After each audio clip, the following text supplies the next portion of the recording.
ازيكم؟ ان شاء الله تكونوا بخير. كهربا رسميا لاعب في الاتحاد الليبي لمدة سنة ونص بعد تفعيل بند الشراء من النادي الاهلي.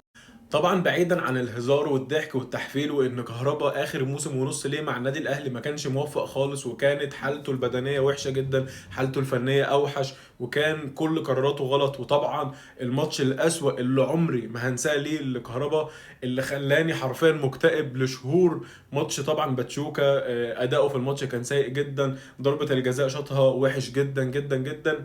ولكن برضو زي ما كهربا ليه الوحش برضو ليه الحلو، عمري ما هنساله ماتش الهلال السوداني.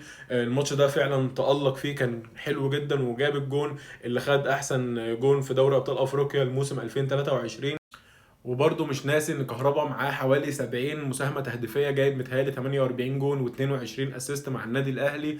وبرضه كهربا ليه تاريخ مع النادي الاهلي. زي ما قلت لكم اخر موسم ونص كان سيء جدا، ولكن ده ما يخليناش ننكر ان اللعيب ليه تاريخ مع النادي الاهلي، حقق انجازات مع النادي الاهلي. فان شاء الله كل التوفيق ليه في الفتره اللي هيقضيها في الاتحاد الليبي، والواحد هيشجعه والواحد هيتمنى له كل خير ان شاء الله.